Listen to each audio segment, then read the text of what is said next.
braves cons qui ont défilé derrière des drapeaux européens, j'y étais, je les ai vus, qu'on ne dise pas que ça n'a pas eu lieu, parlent de récupération politique et de manipulation. Bravo les cocus.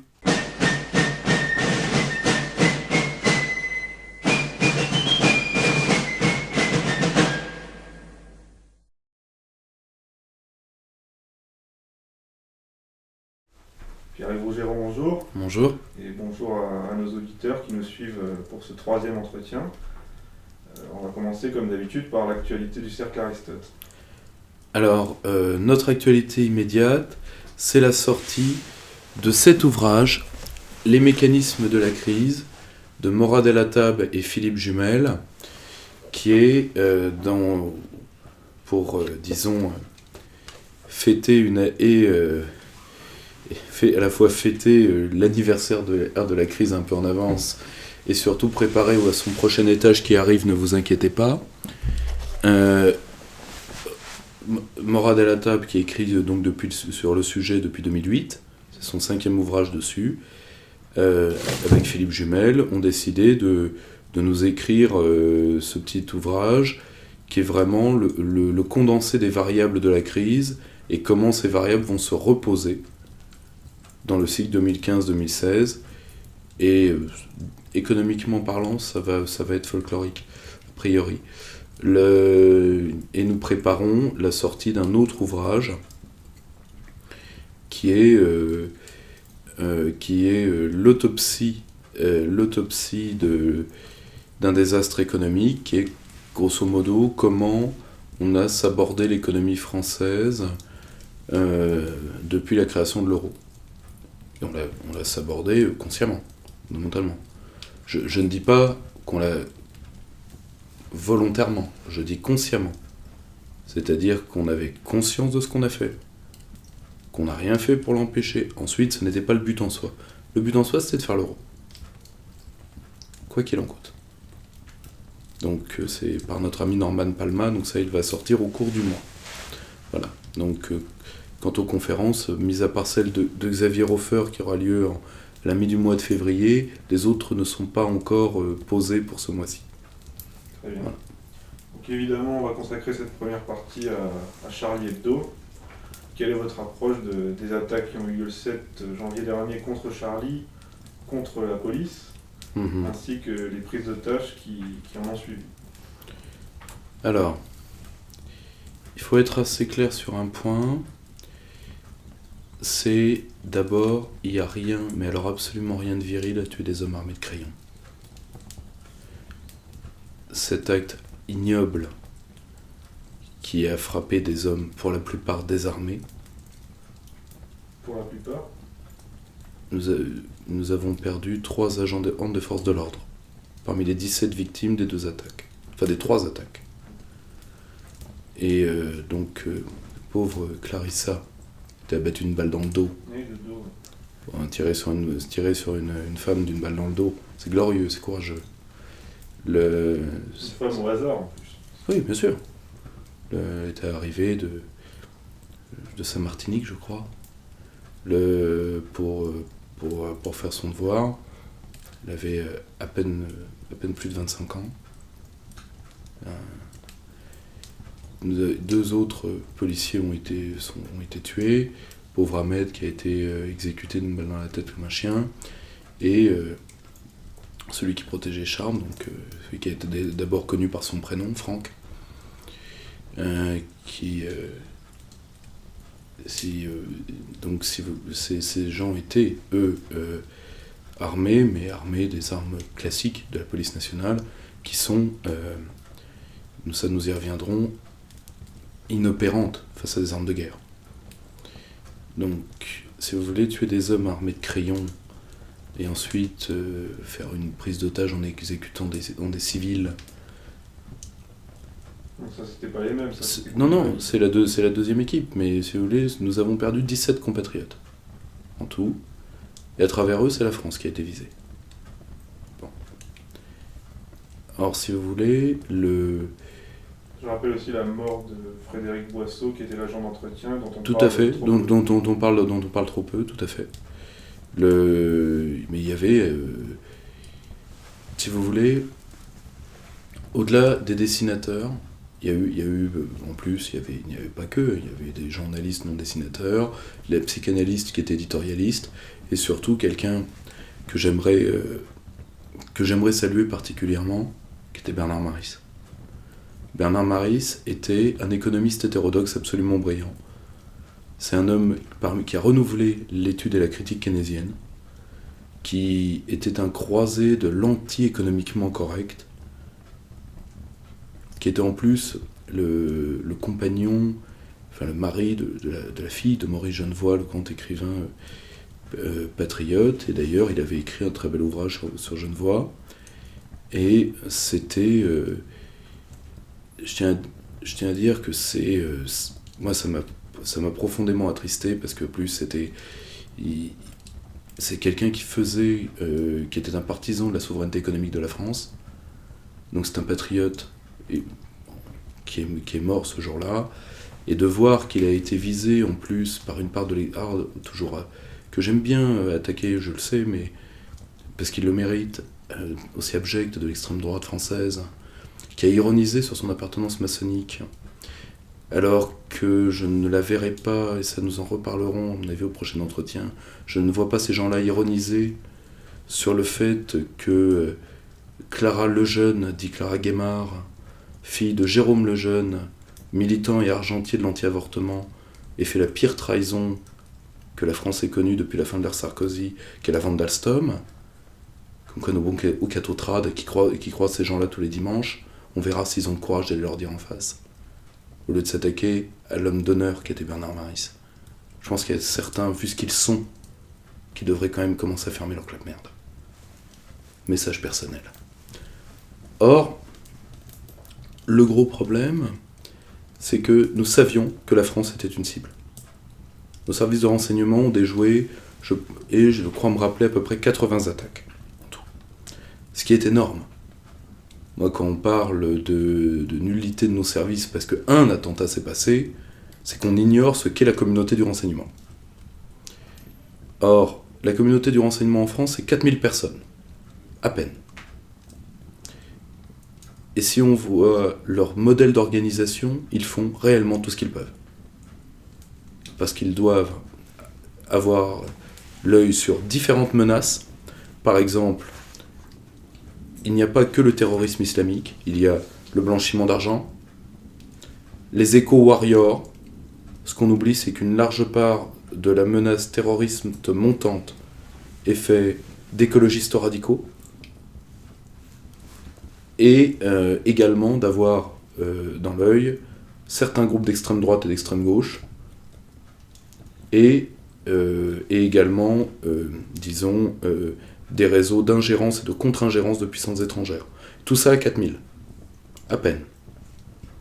Donc, en plus, il faut le savoir, la filature et la surveillance d'un homme prend beaucoup d'argent. Et ces services ont dû subir, comme nos services de police et toutes nos forces de sécurité intérieure, le règne débile de la mise à mort de l'État, entre autres par la réforme générale des politiques publiques, RGPP, ce qui explique entre autres, ça et l'inflation de people qui demandent des flics, comme des petits marquis d'Ancien Régime, que Chard n'était pas assez protégé. Parce que Chard, lui, était une cible. On peut détester le personnage, mais lui, comme Robert Redeker ou comme Marine Le Pen, sont des gens réellement menacés. Ce que M. Émeric Caron n'est pas. Émeric Caron est peut-être menacé par un traître coup de vent qui puisse assassiner sa crinière. Ce que je peux tout à fait comprendre, ce qui ne mérite pas la protection de l'État. Donc, si vous voulez, le gros problème, c'est que ce sont des... Voilà, ça c'est l'acte en lui-même. Si problème il y a au niveau du renseignement, c'est un problème d'effectif et de politique publique. C'est un problème d'effectif. Alors, vous avez, pour les problèmes que cette situation nous pose, la situation post-Charlie Hebdo, nous avons un problème de sécurité intérieure par rapport à nos forces de police. Nous avons un problème de renseignement et nous avons un problème de liberté publique. de conciliation de la réponse avec les libertés publiques. Ça, c'est pour le volet sécurité intérieure. Si vous voulez, on va commencer par là. Le problème de nos unités de police, il y en a plusieurs. Les règles d'engagement du feu, l'armement, nos hommes doivent être plus lourdement armés, et il est tout à fait possible, j'en parlais d'ailleurs avec une spécialiste il n'y a pas longtemps, que nous devions créer des unités, renforcer nos unités spéciales RAID et GIGN en nombre et en hommes, pour les rendre plus mobiles, et et les faire intervenir parfois plus souvent. Je le pense, ils interviennent déjà beaucoup, hein, contrairement à ce qu'on croit. Hein. Mais dès qu'il y a par exemple des forcenés avec des otages, que ce soit un mec qui pète les plombs, qui est avec sa femme, sa fille, un fusil, que le fusil soit chargé ou pas, c'est eux qui interviennent. Quand on n'arrive pas par la discussion, à forcer l'homme à sortir. Mais des unités peut-être plus mobiles de type SWAT, ce que les Américains ont, peut-être. C'est une piste, hein, attention. Hein, c'est une piste. En tout cas, de renforcer l'armement de nos agents, je pense que c'est nécessaire, parce qu'avec une arme qui a à peu près un peu plus d'une dizaine de mètres de portée effective face à une Kalachnikov, ce qui va se poser aussi pour une raison que nous allons voir dans le profil après. Dans une autre, c'est que au-delà même de la menace terroriste, le grand banditisme et de plus en plus le moyen banditisme et ça ira malheureusement, ça pourra aller vu la chute des prix vers le dealer de porte cochère, peuvent avoir accès à un certain type d'armes. Bon. Ça, ce sont les différentes réponses en termes, disons, de moyens policiers avec la reine de toutes, qui est la création d'un service de renseignement policier. C'est-à-dire de collecter ce que les policiers font déjà très bien. Moi, si vous voulez, j'en ai un peu marre du crachat perpétuel qu'on donne sur les flics en France. Nos forces de police, comme nos forces armées d'ailleurs, font l'admiration d'énormément d'autres nations, occidentales compris. Parce que on n'est pas fort en projection, ça c'est clair. Par exemple, en intelligence économique, ça se voit. On ne sait pas aller sur les marchés extérieurs, c'est vrai. Mais on a la culture paysanne du renseignement. Alors en défense du précaré, on est béton. Alors de dire trois pelots, pardon pour les peuls, trois pelots armés d'armes qu'on trouve partout dans les banlieues maintenant, navré de le dire, ont réussi un coup, mais ça fait, la France est cible de l'islamisme depuis le temps du GIA. Depuis déjà les réseaux Kelkal. Ça nous met plus de 20 ans. En 20 ans, ils nous ont frappé 2 fois. Les attaques ici, et les attaques du réseau Kelkal en son temps. Tout le reste, rappelez-vous du célèbre détournement d'avion qui avait eu lieu dans les fêtes de fin d'année, et qu'on avait réussi du vol Alger-Paris, nous avons réussi à résister à ces attaques et à les contrer.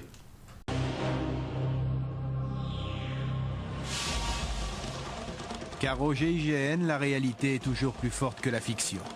Souvenez-vous, ces images ont fait le tour du monde. À l'intérieur, 224 passagers, 12 membres d'équipage retenus en otage par 4 terroristes islamistes. Après 54 heures de négociations, l'assaut est donné. Il va durer 20 minutes. 20 minutes pour libérer tous les passagers et maîtriser les 4 preneurs d'otages. Ce jour-là, 10 hommes du GIGN sont blessés par balle. Une opération exceptionnelle qui illustre à elle seule toute la détermination de cette unité d'élite.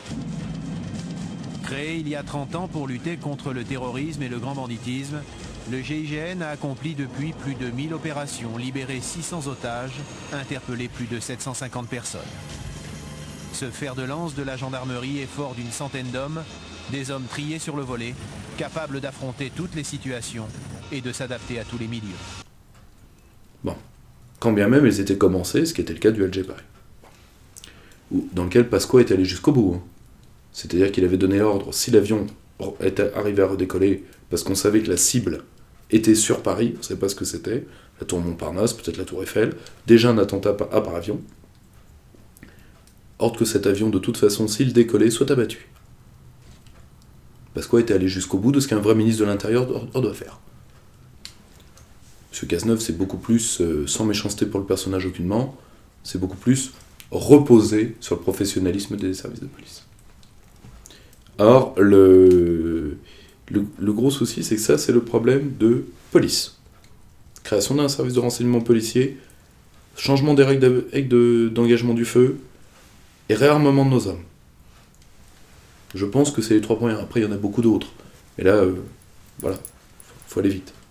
Il y a eu des accusations d'incompétence, ce à quoi vous venez de répondre.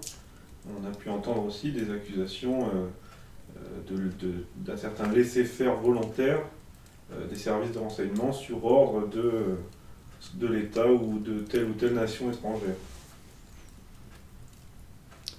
Alors, si vous voulez, ça, je connais ces théories-là. Si vous voulez, qu'elle ait déjà eu... il faut savoir une chose, les services de renseignement en France, c'est leur histoire, sont loyalistes. Ce sont des chiens de garde, et ce depuis le père Joseph, donc depuis Richelieu. Ce sont des chiens de garde. Ils n'ont pas l'intelligence stratégique, enfin ils l'ont en interne, c'est quand même des gens brillants, mais ils ne l'utilisent pas comme les services américains qui, eux, pensent par eux-mêmes, parfois en dehors du pouvoir politique. Les services sont loyaux au pouvoir politique. Ensuite, je le dis sincèrement, d'accuser sans preuve, parce que moi j'ai vu l'évolution de cette journée. J'étais à mon bureau, sur mon ordinateur, donc j'ai vu tout ce qui arrivait sur le web.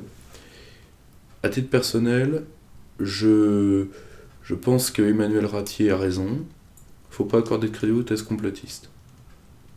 Parce que moi j'ai vu ces thèses être écrites, je les ai vues s'écrire, avant qu'il y ait une version officielle. Alors je croyais que ces gens-là critiquaient les versions officielles. Maintenant ils l'écrivent avant, donc ce sont des speechwriters. Parfois venant même d'États étrangers, et d'États par exemple du Moyen-Orient. Bon, pour certains d'entre eux on le sait. Et ce n'est pas une attaque personnelle, loin de là. On a le droit de prendre le parti pour un tel ou un tel. La seule chose, c'est je serais bien surpris de savoir sur qui ils se basent, vu que la plupart ils utilisent des témoignages de gens dont on n'a pas les noms, pas les trucs, rien. Bon, c'est une accusation extrêmement grave de faire commettre un attentat. Une accusation extrêmement grave portée sur les autorités de l'État.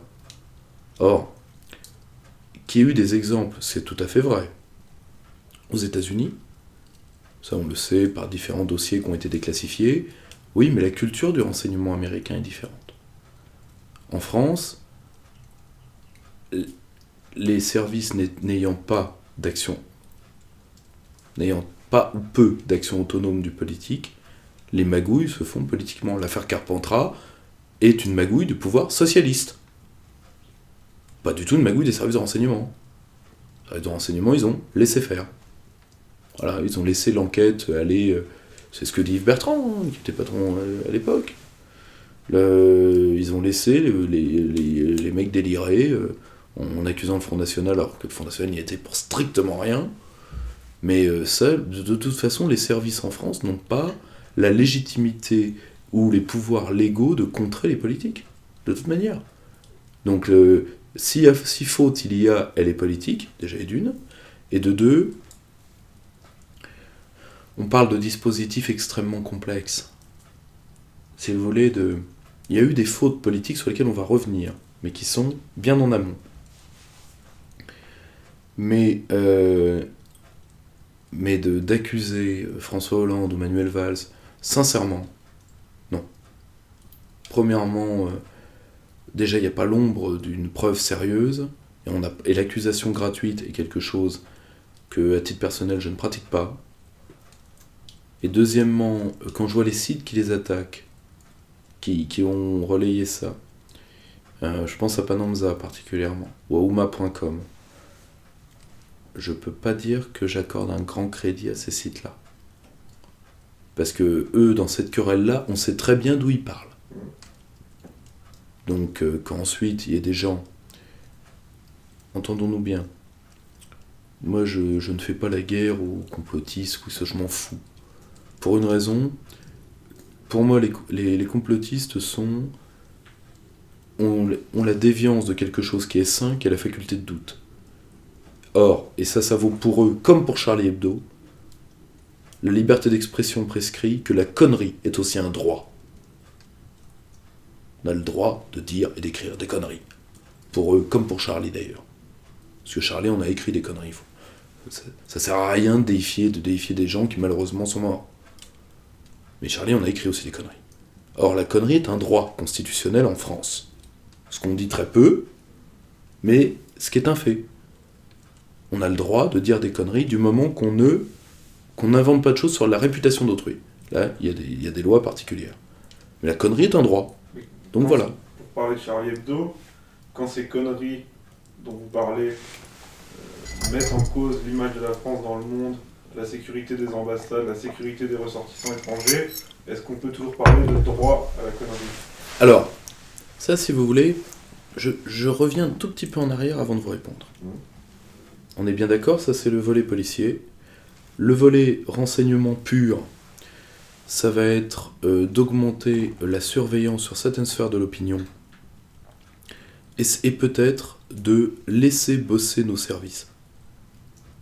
Ça, c'est ce que les politiques devraient réellement prendre comme engagement, en ne les écrasant pas de la charge de la police politique qui plaît tant à Manuel Valls, parce que là, c'est sa culture socialiste à tête raide, catalan, de père républicain, enfin en tout cas prétendu républicain. La vraie biographie de son père est beaucoup plus complexe dans ses rapports avec le Gaudio, mais il a cette culture du poum en 36, quoi, il s'y croit. Or, comme tous les gauchistes espagnols, il a ce mental de petit flic, au sens là caricatural du terme. Qu'est-ce que ça vous fait d'ailleurs que Manuel Valls admire Clémenceau ? Ça me fait de la peine pour Clémenceau. Régis Debray a fait ça comme toujours, avec Maître Debray, magnifiquement, en 2 phrases, c'était réglé. C'est dans ce petit livre magnifique qui s'appelle L'Esprit de calcul, sorti aux éditions du Cerf. Il a pas compris Clémenceau, fondamentalement. Pour lui, Clémenceau c'est qu'un poulet, c'est pas vrai. Donc ça me fait de la peine. Il y a un très bon bouquin qui s'appelle Pour Clémenceau qui vient de sortir d'Éric Descott aussi. Très bon historien à l'ICES, je crois, en Vendée. Donc, si vous voulez, je crois qu'il n'a pas compris Clémenceau. Pour lui, Clémenceau, c'est juste la brigade du Tigre. C'est vrai que c'est... La PJ... si vous voulez, l'un des anciens patrons de la PJ, Claude Cancès, un de mes bons copains. Un mec extraordinaire. Mais le gros problème, c'est... Clémenceau, c'est pas que ça. Clémenceau, c'est l'équilibre. C'est l'équilibre dans la loi sur la laïcité. C'est le père la victoire. C'est beaucoup de choses, Clem. C'est un polémiste hors pair. Je vais pas rappeler, ce que j'ai déjà fait devant vous, la pompe funèbre. Quand un homme qui avait dit du président Faure, quand il est entré dans le néant, il a dû se sentir chez lui. Magnifique, extraordinaire. Aujourd'hui, on est, comme dit très bien Régis Debray, aujourd'hui, dans la classe politique, on est dans une sorte de casse-toi pauvre con généralisé. Voilà, donc, si vous voulez, je pense que malheureusement, il y a des gens qui aiment prendre des costumes trop grands pour eux, et je crois que c'est le cas de Manuel Valls. Or, il a cette culture qui en réalité va surcharger nos hommes. Or là où il ne faut pas surcharger nos hommes, c'est par des actions géopolitiques inconsidérées. Ça, nous y reviendrons. Et la dernière, c'est la liberté publique, c'est-à-dire de ne pas faire de Patriot Act. Le Patriot Act, c'est simple, il a été chiffré, il a été à plus de 95% inutile. Donc il est hors de question de fliquer 70 millions de Français, 68 millions, pardonnez-moi, de Français, pour ça. Et particulièrement la surveillance d'Internet, dont nous allons reparler certainement dans la récupération politique. Ça, c'est le volet de sécurité intérieure. Ce que vous dites, Charlie Hebdo, c'était quoi ? C'était un journal qui revendiquait son irresponsabilité. Moi, c'est un journal que j'aimais pas de bout en bout. Moi, j'aimais pas Choron. Je trouvais les photos drôles, Harakiri, oui, c'est drôle. Oui, c'est drôle. Ensuite, il faut pas oublier une chose. Pourquoi les islamistes ont visé particulièrement ce type de journal ? Pour une raison. Léo Strauss le dit très bien. Les Lumières n'ont pas... Les Lumières françaises, quand elles se sont battues avec le... Je rappelle que c'est pas elles qui ont gagné la guerre, hein. C'est les Lumières écossaises qui ont gagné la guerre idéologique de la modernité. Mais les Lumières françaises ont gagné contre l'Église en France. Dans le monde, rien. Macache, que dalle. Comment elles ont fait ? Par le rire. Rappelez-vous que chez Musset, comme chez... rappelez-vous que chez Musset, comme chez Joseph de Maistre parle du rictus de Voltaire. Je crois que Musset parle de son hideux sourire. Et en réalité, Voltaire, comme les Lumières, ont vaincu l'Église en se moquant de l'Église. Et les islamistes ne veulent pas que leur pouvoir passe par le rire. Ça, je peux tout à fait l'entendre. Ça, je peux, bien évidemment, en aucun cas le justifier. Mais je comprends, ils ne se sont pas trompés de cible, car en effet, le rire menace leur pouvoir. Et donc, si vous voulez, et c'est normal que des gens qui veulent la liberté de rire s'opposent à ce type de fanatiques. Or, le rire est une arme politique hors du commun. Or, le gros problème, c'est qu'Harakiri et Charlie Hebdo ont participé à la destruction de la fonction politique en France, et ça a commencé par Bal tragique, un Colombais, un mort. Pour ma part, j'ai toujours là. Par la dérision. Voilà. Donc, d'un certain côté, si vous voulez, ça a été foncièrement négatif. Moi, c'est un truc que je ne goûtais pas, Charlie Hebdo, et que je goûterai toujours pas. J'ai regardé ce qu'il y avait dans leur numéro spécial. Franchement, c'est scato, c'est machin, ces trucs. Bon, ok. Que ceux qui aiment ça. Mais par contre, il était impensable de s'en prendre à eux pour ça. Et même de les critiquer en disant oui, ils méritaient de disparaître, mais toute la presse mérite de disparaître. Toute la presse est déficitaire. Toute la presse est soutenue par l'État. Revoyez Benjamin Dormand. Vous aurez les chiffres, des chiffres hallucinants. Toute la presse mérite de disparaître. La seule chose, c'est qu'il y a deux types de systèmes de liberté d'expression en termes de médias. Soit vous maintenez par fond d'État le pluralisme, soit vous laissez les entreprises privées faire. Et là, vous aurez concentration et discours, disons, unifiés. Voilà. Donc, Charlie Hebdo est un journal irresponsable. Ensuite, il est vrai que moi, la seule limite que je mettrais à la liberté de la presse, c'est pas du tout le blasphème. Je suis désolé. Les dernières fois qu'on a essayé de le remettre, c'était vers 1835. Il y a des gens qui veulent des lois sur le blasphème, très bien. Il y a l'Autriche, il y a l'Allemagne, la portez là, allez-y. L'Angleterre a arrêté de protéger l'église anglicane par la loi sur le blasphème en 2008 à peine. Mais ça, c'est dans la socialisation de chaque pays. Si vous trouvez Charlie Hebdo dur, je vais vous sortir le journal La Lanterne, qui était le journal des anticléricaux pendant la loi de 1905. Là, vous allez me dire, là, vous allez voir ce que c'est la dureté. Alors, c'est très drôle de voir les mêmes gens qui me disent « Oui, dans les années 30, on avait une liberté de ton qu'on n'a plus. » Et de dire « À Charlie Hebdo, il faudrait qu'ils ferment leur gueule quand même. Ça va loin. » C'est drôle. Vous regrettez les grands polémistes des années 30, qui, c'est vrai, seraient impubliables aujourd'hui. Pourquoi ? Parce que la France n'a pas l'équivalent du premier amendement, et c'est bien dommage. Parce que ça dégonflerait certaines crises de tension sur lesquelles surfent certains excités. Or, le gros problème, c'est que nous avons un encadrement de la liberté d'expression qui est déjà la loi Pleven, qui est la base juridique de tout, la loi Guesso. Et à titre subsidiaire, les lois Taubira, Lelouch et Perbene 2. On a ça au minimum. Donc, si vous voulez, c'est un pays de liberté surveillée, la France. Or, si vous voulez, Charlie Hebdo, si vous voulez, a toujours été un journal qui a été contre la liberté des autres. volonté de faire interdire le Front National, en tout cas dans l'ère Philippe Val. Dans l'ère Choron, il pouvait aller avec Jean Bourbier, qui était le patron de Minute, ça le dérangeait pas. C'était chez Pollack à l'époque. Vous imaginez le patron de Minute aujourd'hui à la télé. Il y a vraiment une page qui s'est tournée, il y a un monde qui a changé. Alors si vous voulez, Charlie Hebdo a participé à la destruction du politique en France, ça depuis Choron, et Philippe Val l'a orienté vers une extrême gauche irresponsable et débile. Par contre, il ne faut pas revenir sur les lois sur le blasphème ou quoi que ce soit. Ça, c'est hors de question, parce que c'est pas notre culture. Par contre, l'intérêt supérieur de l'État, particulièrement dans ses positions extérieures, là on peut appeler à la responsabilité journaliste. Pour une raison qui est très simple, l'État leur donne un régime absolument hallucinant, je rappelle encore l'ouvrage de Benjamin Normand de la presse, il est hors de question que nos compatriotes expatriés le payent par l'insécurité.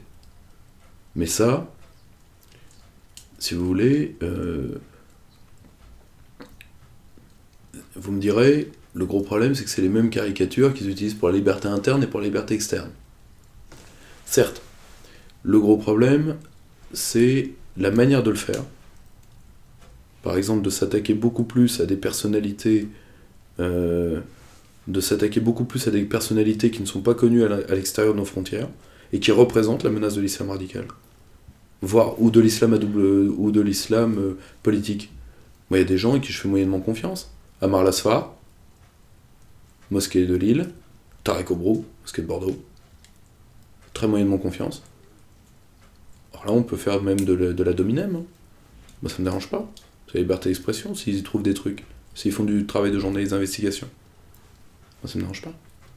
La seule chose, c'est qu'ils peuvent garder la même liberté de ton en évitant ce qui peut mettre en danger nos compatriotes à l'étranger. Ensuite, nous reviendrons dans le post-attentat, nous reviendrons sur ces manifestations sur lesquelles il y a beaucoup à dire. Parce que, premièrement, elles n'étaient pas aussi massives que ça, et elles n'étaient pas aussi spontanées que ça. Donc, pour ce qui est des conséquences suite à cette attaque, on a un lecteur, Pangloss Kane, qui vous demande de revenir sur la manière dont l'affaire Charlie Hebdo a été utilisée comme arme de manipulation. Et notre rédacteur Anthony Larocca vous dit « Je suis Charlie, verbe être ou verbe suivre ». La question, c'est pas d'être Charlie. La question, c'est d'être sérieux. Parce que il y a plusieurs faits dans la récupération politique. Premièrement, et ça, les partis nationaux ne l'ont pas vu, et c'est là où on voit qu'il y a une désaffiliation beaucoup plus grande de ceux qui s'estiment être des patriotes, souvent à tort d'ailleurs, par rapport au reste de la population. Les gens qui sont descendus dans la rue sont descendus par un fait de psychologie politique, qui n'est pas uniquement le pavlovisme, qui n'est pas tout le monde descend dans la rue, donc je descends dans la rue, qui est le fait d'avoir un ami militaire qui a participé aux manifs me l'a bien dit, c'était une manif patriotique. Moi, j'y suis pas allé. J'y suis pas allé à cause du fait que, comme on n'y a pas invité Marine Le Pen, j'estimais que c'était de la récup politique honteuse. Donc, et surtout, je ne voulais pas défiler derrière l'Ukrainien Poroshenko. Voilà, pas envie. Bon. Or, le gros problème, c'est, si vous voulez, que parce que pour une partie du camp national, ils sont descendus dans la rue, donc ils sont manipulables. Point. Pourquoi ? Hannah Arendt disait... Parce qu'ils n'ont pas fait comme vous, justement. Ils se sont laissés manipuler par la récup. Ouais, le gros problème, c'est que... et moi, j'ai pas agi par petit égoïsme, parce qu'en tant que souverainiste, j'aime pas qu'on mette en dehors les souverainistes. Alors que, est-ce que si on avait mis dehors l'extrême gauche, j'aurais trouvé ça dur, mais j'y serais peut-être allé, qui sait ? Or, le gros problème, c'est déjà, on y fait venir l'UOIF, Branche française des frères musulmans, sympa, on y retire Marine Le Pen, qui pèse quand même un quart de l'électorat exprimé, quoi qu'on en pense. Or, le gros problème, c'est que les gens sont allés vers la chaleur. la psychologie politique, particulièrement d'un pays qui devient difficile à gouverner comme la France, marche à ça. C'est-à-dire que les gens veulent refaire du lien. Un de mes amis militaires qui y était me l'a dit, c'était une manif patriotique. Les gens avaient des drapeaux dans tous les coins, chantaient la Marseillaise dans tous les coins. Et surtout, de la part, là encore, cette critique de la part de gens qui ont marché derrière Jean-François Copé, lors des manifs pour tous, Jean-François Copé qui se foutait bien de leur gueule, qui les fera entrer à l'UMP sous l'ordre de Guélib, sous les ordres des patrons de Guélib, bien fait pour leur gueule d'ailleurs, pour la manif pour tous qui a été faite, je le rappelle, avec de l'argent de l'étranger. C'est de l'argent américain qui a fait la manif pour tous. Peut-être grand temps de se dire la vérité. Brigitte Bardot est allée le chercher auprès des organismes pro-vie américains. D'accord ? Ok ? Donc c'était en soi une ingérence étrangère que le pouvoir socialiste savait et a laissé faire. D'accord ? 3, 4, les braves cons qui ont défilé derrière des drapeaux européens, j'y étais, je les ai vus, qu'on ne dise pas que ça n'a pas eu lieu, parlent de récupération politique et de manipulation. Bravo les cocus. Bravo. Bravo. C'est vous qui avez allé défiler derrière Jean-François Copé pour la manif pour tous. Or, le gros problème, c'est qu'il fallait peut-être être aux deux manifs, mais, si vous voulez, Hannah Arendt le disait très bien. Quand je suis attaquée en tant que juive, je ne réagis pas comme membre de l'humanité, mais en tant que juive. C'est en tant que Français que nous avons été attaqués. C'est la France qui a été visée. Ça aurait fait chier Charb de mourir au champ d'honneur. Certainement. Mais malheureusement, c'est pour attaquer l'État français qu'il a été tué. J'ai été très surpris, moi, par le comportement des frères Kouachi. Ce que vous dites, c'est la France qui a été visée, mais on peut déplorer la mort de Frédéric Boisseau, qui était agent d'entretien, mais... Et pas celle des autres ? Non, mais ce que je veux dire, c'est qu'il y avait une attaque ciblée, ouais, qui était plus un règlement de compte qu'un attentat contre Charlie Hebdo. Je veux dire, ils sont rentrés dans la salle, ils ont demandé qui est Charb, ils ont tiré, aussi inadmissible que ce soit. Ensuite, ils s'en sont pas pris à la personne à qui ils ont pris la voiture. Ils n'ont rien fait au patron de l'imprimerie à Damartin.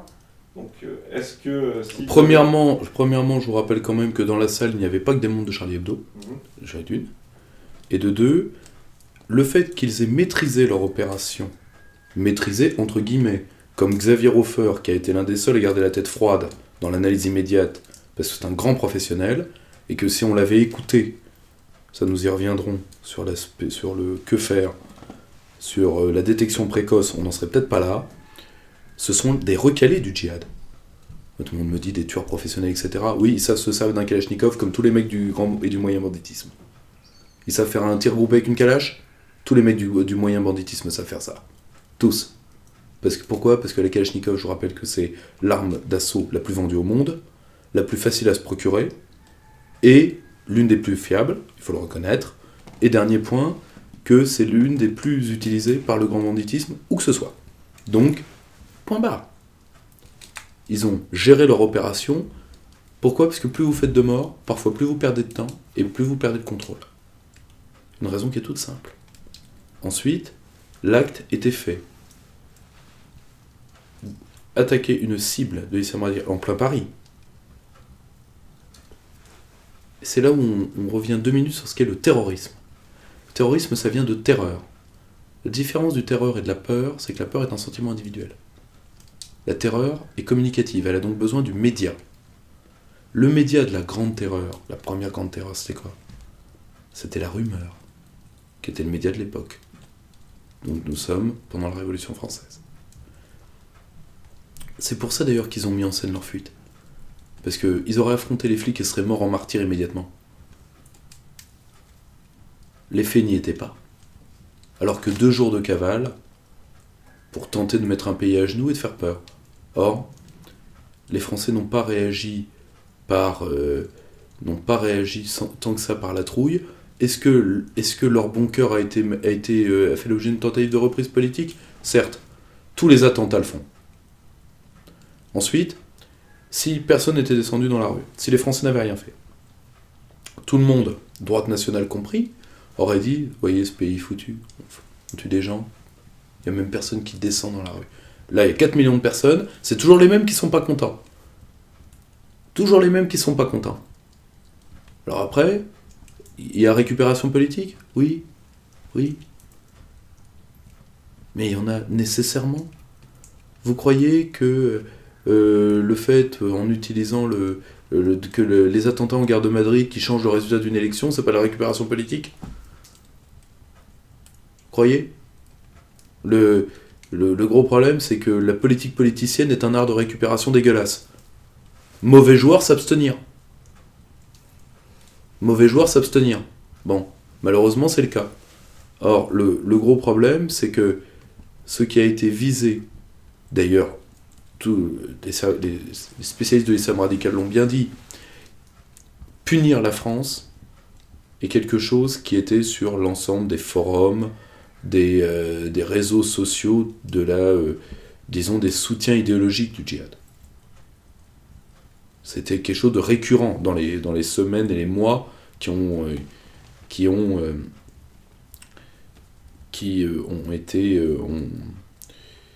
nous ont conduits à ce drame. Voilà. Donc si vous voulez, à un moment, et ça je pense que la droite nationale, enfin ce qui s'estime être nationale, alors qu'elle est oui certainement de droite, peut-être la seule part non fictive de son identité d'ailleurs, devrait avoir à l'esprit, c'est que à un moment, il faut arrêter de parler de ma France à moi. Il faut arrêter de faire du diams. Charb aussi, c'était la France. Mais si ça vous débecte. Ensuite, vous me dites, oui, mais si ça avait lieu dans les locaux de Minute, ça serait pas passé. Peut-être. C'est vrai. C'est atroce, mais c'est vrai. Robert Redeker l'avait très bien dit. Voire même dans un torchon comme présent au Rivarol, on n'aurait pas eu Même si là, ça aurait été difficile d'avoir la même émotion pour ça. Ça, je peux tout à fait l'entendre. Mais de toute façon, aussi, pour une raison qui est simple, c'est que ces médias-là ne sont pas connus du grand public. Ou très peu. Minute un peu plus, mais les autres non. Et fort heureusement d'ailleurs. Alors que Charlie Hebdo, qu'on les aime ou qu'on les détestait, tout le monde les connaissait. Et surtout... Ils étaient aussi grassement subventionnés, contrairement à Minute ou à Présent. Certes. C'est ce qui contribuait à leur reconnaissance. Certes, mais Le Figaro aussi, Valeurs Actuelles aussi. Tout le monde est subventionné. Tout le monde dit Charlie Hebdo était subventionné, mais toute la presse en France est subventionnée. Pas la presse d'extrême droite, mais elle a vie sur des grands argentiers dont elle tait le nom. J'en connais quelques-uns. Des grands argentiers qui d'ailleurs exigent d'écrire sous des pseudonymes. Vous voulez qu'on entre dans les détails, franchement ? C'est grave, c'est ça, là. Donc, voilà, le gros problème, c'est que ces gens-là, voilà, ça se serait pas passé pour eux, et c'est fort dommage. Je le dis, c'est fort dommage. La seule chose, c'est que pour une fois, que les Français, on va parler de la récup tout de suite après, mais pour une fois que les Français veulent se rapprocher sur quelque chose, je remarque que c'est les mêmes qui à chaque fois hurlent. Voilà. Toujours les mêmes. Alors que quand eux ils font une manif, il faut toujours les suivre. Moi, que n'avons-nous pas entendu lors des manifs pour tous ? Vous venez pas, vous êtes des traites, vous êtes des machins, des trucs. Mais les manifs pour tous, j'ai fait que la dernière à la demande de mon épouse, je les ai pas fait parce que je savais qui finançait. Dès le début. Et deuxièmement, je savais que comme les manifs de 84 sur les codes libres, ça terminerait dans les mains de l'UMP. Ça n'a pas loupé. Donc, de prendre des leçons d'anti-récupération politique par des mecs que l'UMP a repris, retourné, et je vous laisse terminer, ça m'intéresse moyennement. Je le dis sincèrement. Et d'autre part, des manifs beaucoup moins saines politiquement que l'était la manif populaire. Je parle pas des chefs d'État. Ça, on va y venir. Qui défilaient à part, d'ailleurs. Qui défilaient à part. Mais je parle de la population. Les Français ont voulu faire bloc. Moi, je trouve ça très bien. Voilà. C'est un réflexe psychologique sain pour tous les gens qui pensent que les Français sont finis et valent plus un clou. Bon. Moi, c'est un réflexe psychologique sain. Ensuite, la récupération politique en elle-même. Simple. Valls a pris l'UMP à son propre jeu de l'Union nationale. On en a déjà parlé, vous et moi, du grand gouvernement central à venir. Et bien là, Valls, grâce à un metteur en scène assez sympathique, M. Plenel, est en train de créer le nouveau discours de l'UMPS ou je dirais même, selon la formule du philosophe communiste Georges Gastaut, du PMU, du Parti Maastrichtien Unifié, un discours contre l'islamo-fascisme. C'est-à-dire les méchants barbus, mais comme le dit très bien Plenel, une balle tirée par un islamiste n'est jamais qu'une balle tirée par ricochet, n'est jamais que le ricochet d'une balle tirée par Marine Le Pen. Donc là, par contre, islamo-fascisme, très bien, c'est pour nos gueules. Merci Plenel, on n'en attendait pas moins que toi, il y a des gens dont on attend le pire sans jamais être déçu, mais ça c'est le discours du pouvoir dominant. Le discours. Et sa force. C'est-à-dire le grand gouvernement central européiste, parce que la clé de tout, elle est là, elle n'est pas ailleurs,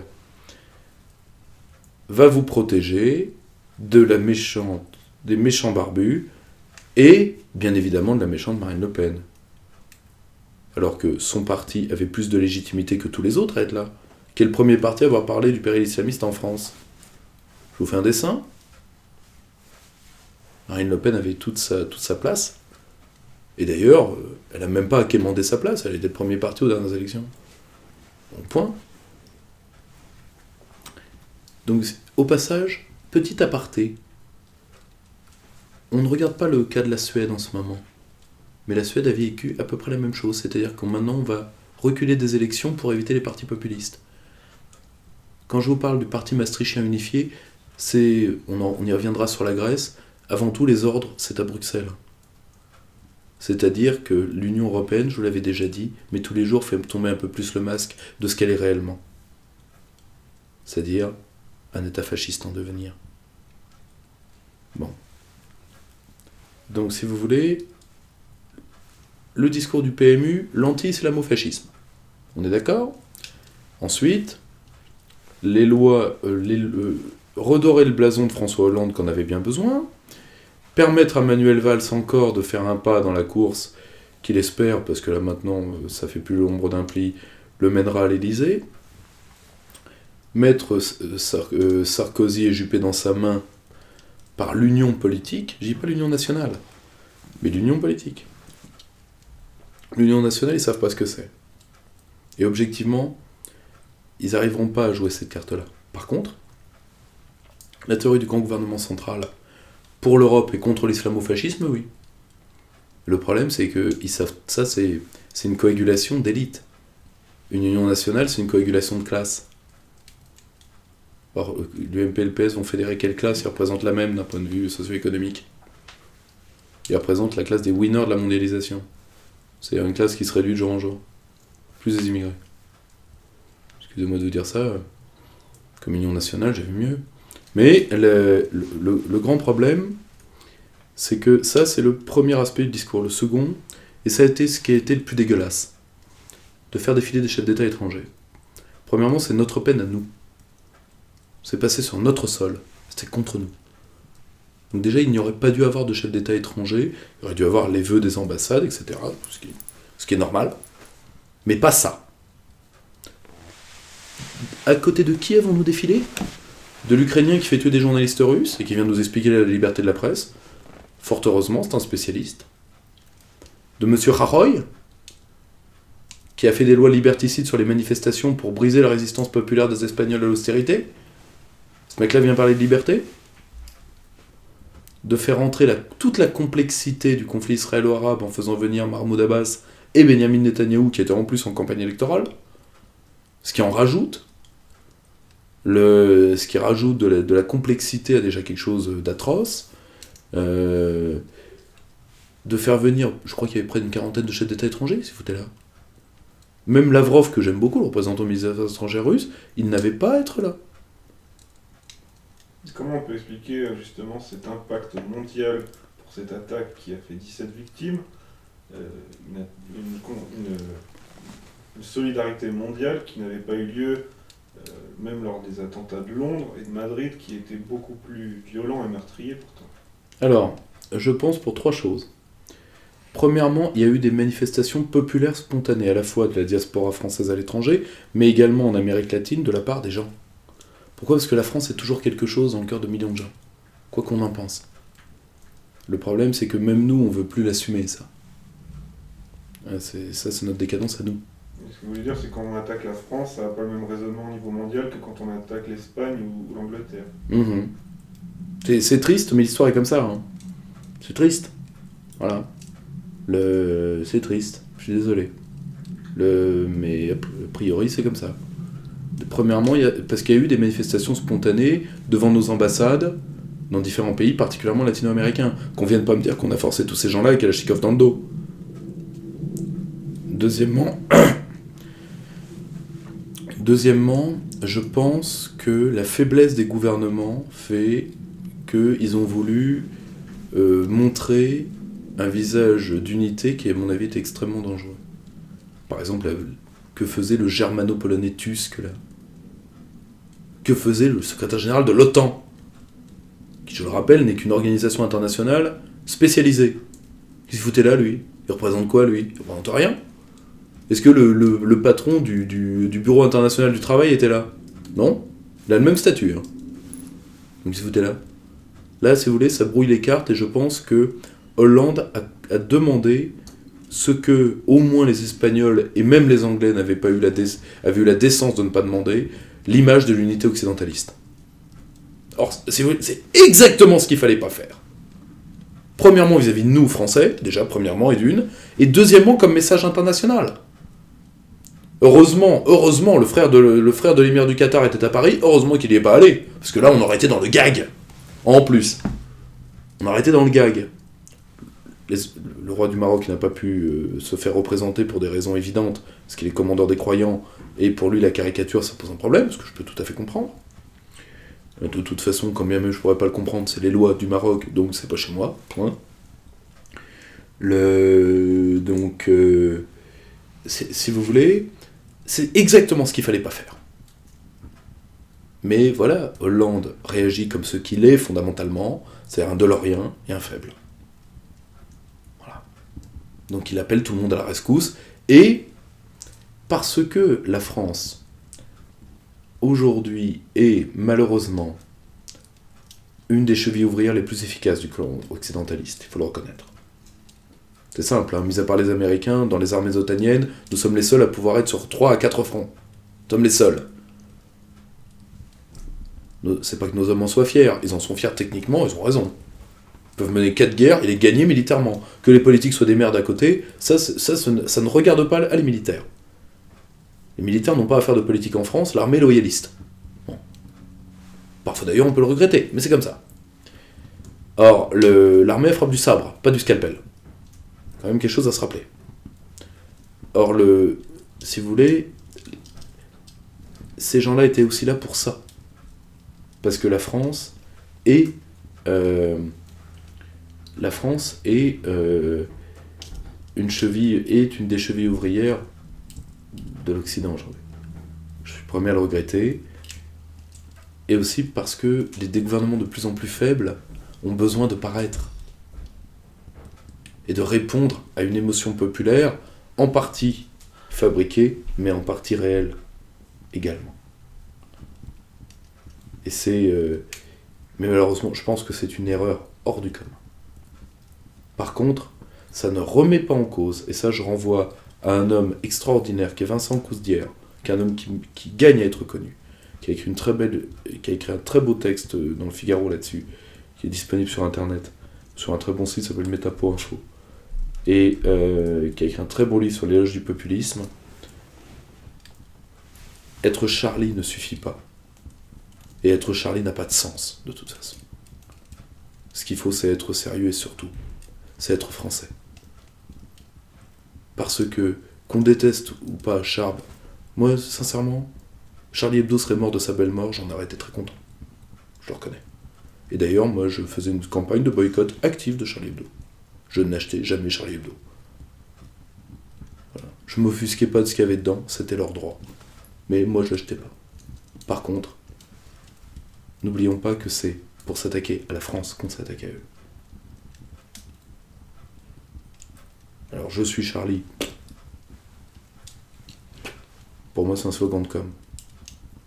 C'est je suis français qui m'intéresse. Et ce qu'on va mettre derrière à partir de cette attaque qui m'intéresse. au plus haut point.